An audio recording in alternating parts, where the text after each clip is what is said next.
سکتا ہے، زمین پھٹ سکتی ہے، آسمان پھٹ سکتا ہے، تارے ٹوٹ کر گر سکتے ہیں، سورج ٹوٹ کر گر سکتا ہے، لیکن میرے نبی نے جو کہہ دیا وہ ہو کر رہے گا۔ اللہ کے نبی نے فرمایا ما ضر عثمان ما عمل بعد اليوم المكتوب، اے عثمان آج کی رات کو کوئی نیکی نہ کرے جب بھی جنت میں چلا جائے گا۔ معاملہ کیا ہے؟ عثمان غنی کو ایک مکان کے اندر قید کر دیا گیا، کھانا بند کر دیا گیا، پانی بند کر دیا گیا۔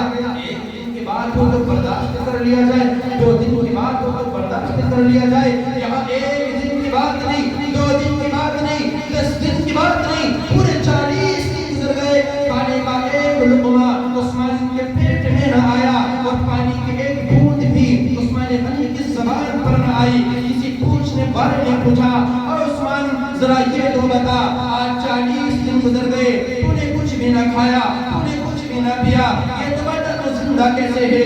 عثمان غنی کا جواب سنو۔ عثمان نے کہا لوگوں کیا بتاؤں، میں اللہ کا قرآن پڑھتا ہوں، میری بھوک کو مٹا دیا جاتا ہے، اور میں اللہ کا قرآن پڑھتا ہوں، میری پیاس کو بجھا دیا جاتا ہے۔ یہ تھے صحابہ۔ اس نے کہا نا قرآن میں پڑھتے تھے بھوکے پیاسے، قرآن پڑھتے تھے بھوکے پیاسے، ملی تھی ان کو قرآن کی دولت، سروں کو اپنے کٹا کٹا کر پڑھے گا جو بھی قرآن حق سے، ملے گا محشر میں سایہ اس کو، پڑھے گا جو بھی قرآن دل سے، ملے گا محشر میں سایہ اس کو۔ پڑھو قرآنی آیتوں کو کہ دل میں اپنے بسا بسا کر۔ یہ اللہ کا قرآن ہے، یہی قرآن ہے جو سیدھا راستہ دکھا رہا ہے، یہی قرآن ہے اس کو ہم پڑھتے ہیں تو سیدھا راستہ دکھ جاتا ہے۔ اللہ کی قسم جب ہم قرآن کو پڑھتے ہیں، جب ہم قرآن کے ترجمہ اور تفاسیر کو پڑھتے ہیں، ہمیں پتہ چلتا ہے کہ ہاں ہم انسان ہیں، ہمیں ہماری انسانیت کا پتہ چلتا ہے، ہمیں ہمارے وجود کا پتہ چلتا ہے۔ جب تک ہم قرآن سے غافل تھے، جب تک ہمیں قرآن کو ترجمے کا پتہ نہیں تھا، جب تک ہمیں پتہ نہیں تھا اللہ نے ہمیں کیوں بنایا ہے، اللہ نے ہمیں کیوں پیدا کیا ہے، ہم انسان ہیں یا کیا ہے۔ لیکن جب ہم نے قرآن کو پڑھا، جب ہم نے قرآن کے ترجمے کو پڑھا، جب ہم نے قرآن کی تفسیر کو پڑھا، تو ہمیں سمجھ میں آیا ہے کہ ہاں ہمارے بنانے والا اللہ ہے، اور اللہ کہہ رہا ہے وَأَنَّكُمْ إِلَيْنَا لَا تُرْجَعُونَ، کہ لوگوں یہ مت سمجھ لینا کہ میں نے تمہیں بیکار بنا دیا، تمہیں میرے پاس آنا ہے، تمہیں میرے پاس لوٹ کر آنا ہے، جس کو آج ہم بھول گئے۔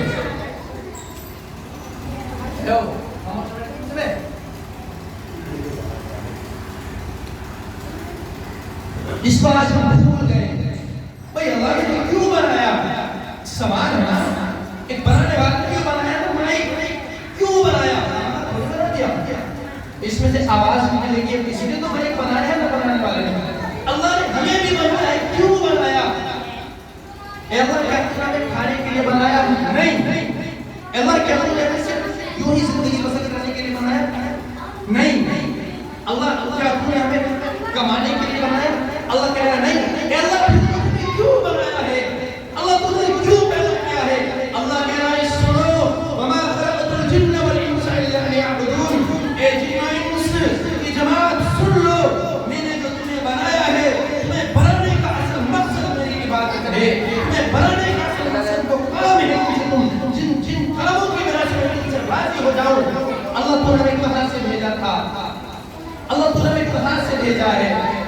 اللہ کہہ رہا ہے میرے تمہیں جنت سے بھیجا ہے، جنت سے۔ اللہ پھر تمہیں اپنے پاس بلائے گا تو کہاں بلائے گا؟ اللہ تو ہمیں اپنے پاس بلائے گا تو کہاں بلائے گا؟ اللہ کہہ رہا ہے اسی جنت کو بلاؤں گا جس جنت سے تم آئے تھے۔ اللہ کیا ہم بس ایسی زندگی گزار کے ابھی 20 سال 50 سال پورے کر کے جنت میں آ جائیں گے؟ اللہ نے کہا نہیں، پھر کس طرح آئیں گے؟ وما خلقت الجن والانس الا ليعبدون۔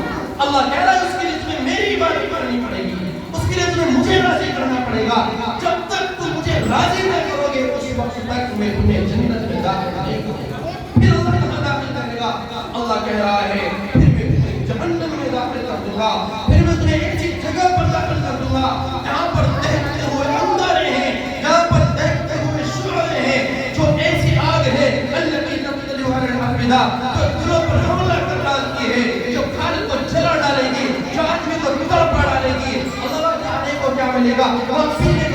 گا.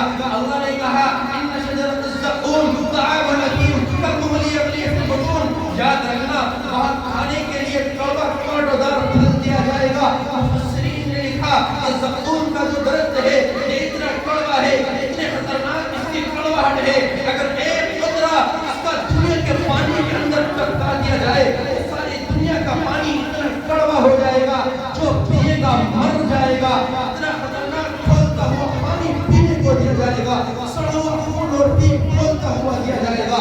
جب برتن کو منہ پر لگائے گا تو نیچے کا ہونٹ نیچے کو آ جائے گا, اوپر کا ہونٹ اوپر کو پلٹ جائے گا.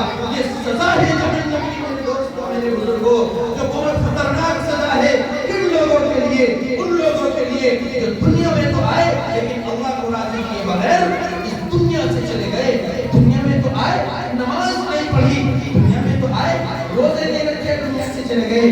دنیا میں تو آئے اللہ کی عبادت کو چھوڑا اور دنیا سے چلے گئے. دنیا میں تو آئے قرآن سے دور رہے اور دنیا سے چلے گئے. ان لوگوں کے لیے اللہ نے جہنم کو رکھا,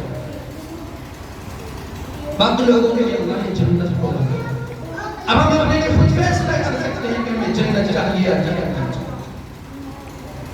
صحابہ نے تو کر لی محنت, صحابہ نے تو بنا لیا اپنا ایمان.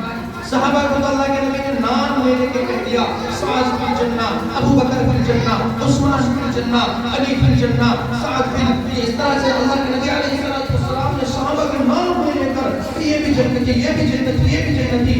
کیوں؟ ان کے اعمال, انہوں نے اپنی زندگی کو بنایا, انہوں نے اپنے دل کے اندر خدا کا خوف پیدا کیا.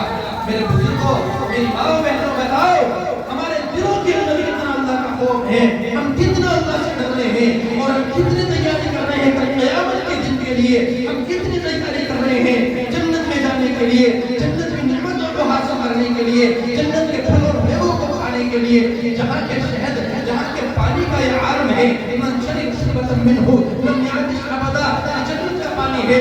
ایک مرتبہ ایک گھونٹ پی لے گا کبھی زندگی میں اسے دوبارہ پیاس نہ لگے گی. وہاں کا پانی اشد بیاض من اللبن, جو دودھ سے زیادہ سفید اور شہد سے زیادہ میٹھا وہاں کا پانی ہے. جب پانی کا یہ عالم ہے, وہاں کے شہد کا کیا عالم ہوگا, وہاں کے دودھ کا کیا عالم ہوگا. کیونکہ ہر جنتی کو جو باغ ملنے والا ہے, ہر مسلمان, ہر ایمان والے کو جنت کے اندر جو مکان ملنے والا ہے, اسی مکان کے اندر پھلوں کے باغات بھی ہیں. وہاں پر شہد کی نہر الگ چل رہی ہوگی, دودھ کی نہر الگ چل رہی ہوگی, پانی کی نہر الگ چل رہی ہوگی. سامنے ایک میوہ رکھا ہوا ہوگا, ایک درخت پر ایک سمجھو ایک انار لگا ہوا ہوگا. میرے دل کے اندر خیال آیا میں اس انار کو کھا لوں, وہ فوراً انار میرے سامنے جھک جائے گا, میں اس کو کھا لوں گا. یعنی جو بھی جنت کی کوئی مثال کے طور پر بتا رہا ہوں, جنتی اس پھل کو اس میوے کو کھا لے گا. ایک پرندہ اڑا ہوا جا رہا ہے, ایک جنتی کے دل میں خیال آیا کاش کوئی اس پرندے کا گوشت اڑ جائے. وہ پرندہ فوراً وہاں پر آئے گا, اپنے پروں کو پھڑپھڑائے گا, اس کے پروں سے تازہ بھنا ہوا گوشت نکلے گا, اس کو جنتی کھائے گا. دل میں خیال آیا مجھے پانی مل جائے, کیونکہ اللہ نے کہا وفیہا ما تشتہی الانعام وتلذ الاعین, کہ وہاں آدمی کو وہ ملے گا جو آدمی کا دل چاہے گا, وہ بھی ملے گا جس کو وہ مانگے گا, وہ بھی ملے گا جس کو اس کی آنکھوں کو اچھا لگے گا. یعنی جیسا بھی وہ چاہے گا ایسا ہوگا. بس اس کے لیے ہمیں کر رہے ہیں کہ ہم اپنی زندگی ایسی بنا لیں جیسی اللہ چاہتا ہے. دنیا میں ہم اپنی زندگی ایسی بنا لیں جو اللہ چاہ رہا ہے, پھر تمہیں تو ملے گا. آج اگر ہم یہ چاہیں کہ ہمارا من چاہا سا کچھ مل جائے, نہیں مل سکتا, نہیں مل سکتا.